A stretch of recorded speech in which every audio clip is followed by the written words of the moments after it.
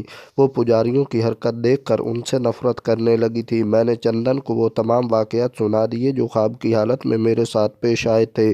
وہ سخت حیران ہوئی۔ میں نے اس سے کہا، اگر تمہاری زبان سے ایک لفظ بھی نکل گیا تو میرے لیے بہت برا ہوگا۔ وہ بولی، بھلا میں اپنے دیوتا سے دشمنی کروں گی؟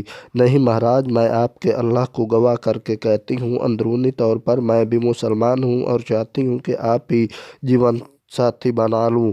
میں نے بے اختیار ہو کر چندن کو سینے سے لگا لیا۔ میری بیٹھک کا ایک دروازہ چندن کے گھر میں کھلتا تھا۔ کنور نے اور دوسرے لوگوں نے میرے کمرے کے اندر بہر جلا دیے تھے۔ تھوڑی ہی دیر میں لوگوں کا تانا بند گیا جن کے ہاتھوں میں مٹھائیاں تھیں۔ مجھے رات کے کوئی 2 بجے فرصت ملی اور میں بستر پر لیٹ گیا۔ ابھی مجھ پر غنودگی طاری ہوئی ہی تھی کہ کمرے میں ایک سایہ نمودار ہوا۔ میں نے جلدی سے آنکھیں کھول دی۔ کیا دیکھتا ہوں کہ وہی بابا ہیں جنہوں نے میری مدد کا وعدہ کیا تھا۔ وہ بولے، نظام، جو میرا کام تھا وہ میں نے کر دیا، اب تم اپنے گھر جاؤ۔ تمہاری دوسری ماں اپنے کیے کی سزا پا چکی ہے، تمہارا باپ تمہارے غم میں سخت بیمار ہے، اب میں چلا، اللہ تمہارا نگہبان۔ ایک دم ہی وہ غائب ہو گئے۔ صبح کو مجھے چندن نے چونکایا اور بولی، کیا بات ہے مہاراج، آپ کچھ پریشان دکھائی دے رہے ہیں؟ میں نے آہستہ سے کہا، چندن، مجھے گھر واپس جانے کا حکم ملا ہے۔ وہ درد بھرے لہجے میں بولی، جو مہاراج کی اچھا ہو، میں ایک داسی ہوں، بھلا آپ پر میرا کیا ادھیکار ہو سکتا ہے؟ پر اتنا ضرور کہوں گی کہ اس داسی کو کس پر چھوڑ کر جائیں۔ کیا یہ داسی یہاں رہ کر اللہ اور رسول کا نام لے سکتی ہے؟ اپنے خدا کے کارن مجھے اکیلا نہ چھوڑیے مہاراج۔ اور وہ سسکیاں لے کر رونے لگی۔ میں نے حیرانی سے پوچھا تو چندن نے ایک ٹھنڈی سانس اور بولی، مہاراج آپ تو میرے دیوتا ہیں، میں آپ کی داسی آپ کے چرنوں میں زندگی گزار کر خوشی محسوس کروں گی۔ اچانک باہر سڑک پر کھٹ پٹ کی آواز آئی۔ میں یہ آواز پہچان گیا۔ چندن بولی، مہاراج معلوم ہوتا ہے وہ مورخ پجاری پھر ادھر آ رہا ہے۔ اور وہ جلدی سے اندر چلی گئی۔ میں نے باہر کا دروازہ کھولا، پجاری سامنے کھڑا تھا۔ وہ تیزی سے میری طرف بڑھا۔